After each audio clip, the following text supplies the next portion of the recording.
हाय बच्चों, hello everyone. क्या जब कंडीशन अनफेवरेबल हो कैसी हुई? हाय बच्चों, हेलो एवरीवन। क्या हाल चाल मेरे बालकों? आई होप सब बहुत अच्छे होंगे और अपनी पढ़ाई को जबरदस्त तरीके से कर रहे होगे बेटा। नीट का एग्जाम धीरे धीरे जैसे एक एक दिन गुजर रहा है वैसे वैसे हमारे पास आता चला जा रहा है। तो बेटा बिल्कुल भी मोटिवेशन को लूज नहीं करने का और एकदम स्ट्रांगली पढ़ाई करने का, ठीक है?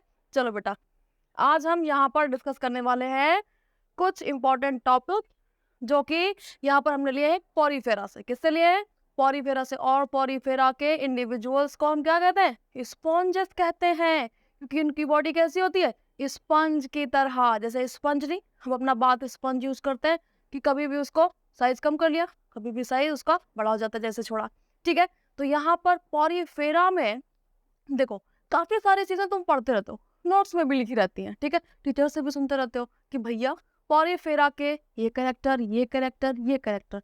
लेकिन पॉरीफेरा के कुछ स्पेशल कैरेक्टर्स हैं बच्चों, जैसे कि जेम्यूल्स, ठीक है, जैसे कि स्पिक्यूल्स। तो आज हम उनको यहाँ पर पढ़ने वाले हैं। तो आज हम मेरे साथ बच्चों पढ़ाई करते हैं शुरू, ठीक है? तो जेम्यूल्स क्या है बेटा? जेम्यूल्स क्या है? तो सबसे पहले तो ध्यान दो, ये है एग्रीगेट्स ऑफ द सेल, ठीक है? ये क्या है? एग्रीगेट्स ऑफ द सेल, ठीक है, ऑफ द सेल्स। अब भैया बात हो सकती है आखिर क्या है एग्रीगेट्स? एग्रीगेट्स मतलब इकट्ठा होना, ठीक है? तो देखो यहाँ पर ध्यान दो, जैसे कि अभी गर्मी का सीजन आने वाला है ना, तो कंडीशंस हमारे लिए कैसी रहेंगी? अनफेवरेबल हो जाएंगे, ठीक है? हम पंखा चलाना शुरू करेंगे, एसी चलाना शुरू करेंगे। फिर क्या होगा? फिर अगर जरा देर के लिए पंखा हुआ बंद, एसी हुआ बंद, तो हमको कैसा लगता है? अनइजीनेस फील होती है, ठीक है? तो हम तो क्या कर सकते हैं? आर्टिफिशियली अपने लिए इन सब चीजों को बना सकते हैं।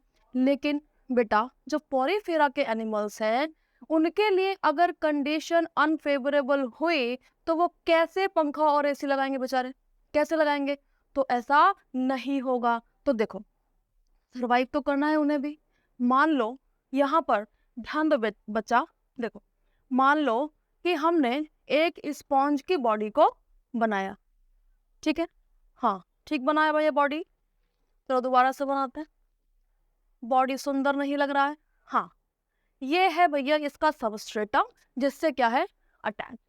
और ये हो गया इसका ऑस्कुलम, और अगल बगल होंगे ऑस्टिया, जिससे होकर के पानी अंदर घुसेगा। ये बात अंडरस्टूड है, ठीक है?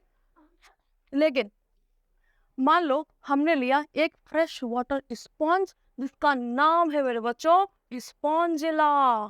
क्या नाम है? स्पॉन्जिला, ठीक है? हम सब जानते हैं फ्रेश वाटर स्पॉन्ज है। अब देखो के लिए क्या हमेशा कंडीशंस फेवरेबल रहेंगी? हमेशा पानी अवेलेबल रहेगा? तुमने सुना होगा स्पॉन्जिला पैडी क्रॉप्स के साथ साथ वहां पर प्रेजेंट मिलता है, समझ रहे हो? पैडी का जो क्रॉप है यानी कि धान का जो खेत है, हमेशा वहां पर पानी भरा रहता है क्या? जब स्टार्टिंग में कहते हैं ना कि जब धान के पेड़ लगाई जाती है, छोटे छोटे पौधे लगाए जाते हैं, बहुत सारा पानी पड़ता है। और पॉरीफेरा का नेचर पानी में रहना, वाटर कैनाल सिस्टम, जब तक पानी रहेगा तब तक इनके लिए कंडीशन बढ़िया। जैसे ही पानी की अवेलेबिलिटी हुई खत्म, कंडीशन इनके लिए अनफेवरेबल मेरे बच्चों। समझ पा रहे हो? तो देखो, तो ये इंतजाम करके रखता है कि जब कंडीशन अनफेवरेबल होगी तब अपन क्या करेंगे मेरे बच्चों? तो देखो अगर स्पॉन्जिला की बॉडी को हम इस तरीके से करें कट और उठा करके सामने से देखें तो हम क्या देखते हैं? तो देखो अगर ये इस तरीके से कट किया, उठाया, ऐसे देखा, एक गोल गोल स्ट्रक्चर नजर आएगा ना? कैसा स्ट्रक्चर? गोल गोल। तो देखो इस तरीके से तो हम क्या देखते हैं? इस स्पॉन्जिला की, इस स्पॉन्ज की जो अंदर की बॉडी वॉल है, ठीक है, वहां पर कुछ एक सेल्स ऐसे ऐसे इकट्ठा हो जाती हैं। क्या होती है? ऐसे ऐसे इकट्ठा हो जाती हैं, ठीक है? अब ये सेल्स क्या करेंगी? इन सेल्स के चारों तरफ एक होती है कवरिंग। समझ पा रहे हो? ये छोटी छोटी सेल्स इकट्ठा हो गई, छोटी छोटी सेल्स इकट्ठा हो गई, छोटी छोटी सेल्स हो गई इकट्ठा, ठीक है? अब देखो सपोज स्पॉन्जिला या फिर फ्रेश वाटर स्पॉन्ज कि जीवन में कंडीशन आई अनफेवरेबल, तो क्या होगा, इसकी बॉडी तो खत्म हो जाएगी। ये जो बॉडी अपन को ऑरेंज कलर से दिख रही है, ये तो हो गई खत्म, ये मर गया। लेकिन इसकी रिस्पॉन्सिबिलिटी बनती थी बेटा कि अपने से अगली जनरेशन के लिए चीजों की व्यवस्था करके जाए। समझ पा रहे हो? जैसे कि हमारे जो पेरेंट्स होते हैं, समझ पा रहे हो, वो हमारे लिए क्या करते हैं, जितना उनसे बन पड़ता है वो हमारे लिए ये सोचते हैं तो जब हम ना हो तो हमारे बच्चों को कोई भी दिक्कत नहीं होने पाए। समझ रहे हो? तो ये भी अपनी नेक्स्ट जनरेशन के लिए क्या करता है, व्यवस्था करके चलता है कि ऐसा ना हो कि हमारी बॉडी डिजनरेट हो गई तो हमारी स्पीशीज आगे बढ़ ही ना पाए। समझ पा रहे हो? छोटे छोटे सेल्स के एग्रीगेट बनते हैं और ये एग्रीगेट को हम क्या बोलते हैं, जेम्यूल्स बोलते हैं या फिर गेम्यूल्स बोलते हैं, जो बोलना है बोलो। ठीक है? और ध्यान दो, ये गेम्यूल्स फ्री हो जाते हैं जब ये स्पॉन्ज बॉडी की डेथ होती है। ठीक है? कहाँ फ्री हो गए, इन्वायरमेंट में। फिर कंडीशंस कैसी हैं, अनफेवरेबल, लेकिन ये सरवाइव कर जाएंगे।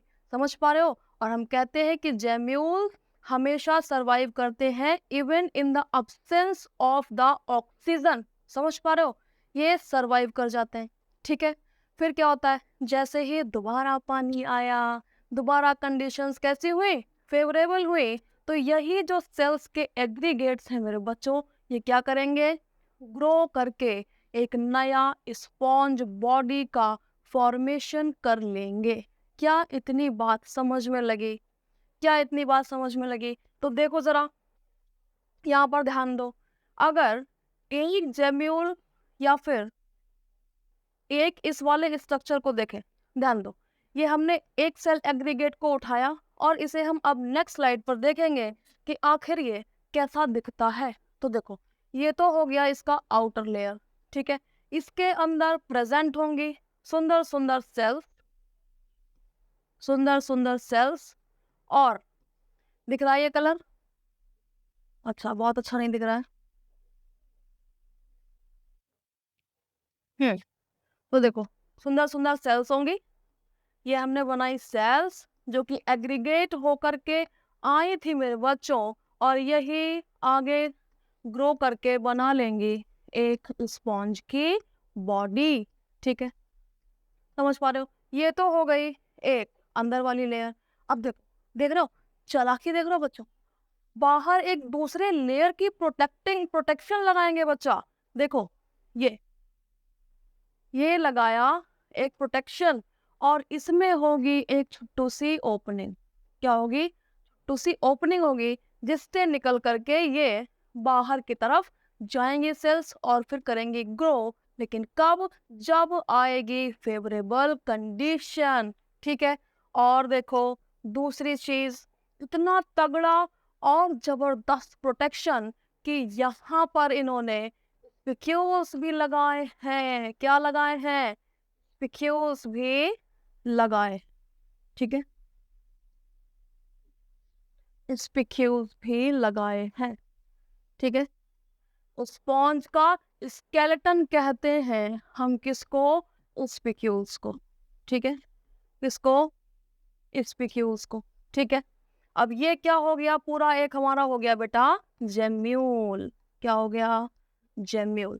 ये अपना पड़ा रहेगा बहुत ही शांति के साथ, और जैसे ही कंडीशंस इसके अकॉर्डिंग होंगी, फेवरेबल होंगी, ये क्या करेगा, यहाँ से ये सेल्स बाहर जाएंगे ओपनिंग से और एक नया स्पॉन्ज बॉडी का फॉर्मेशन कर लेंगी। क्या इस बात को तुम समझ पा रहे हो? ठीक है? तो बेटा, नए वीडियो में मिलते हैं नए टॉपिक के साथ। पढ़ते रहो। Bye bye.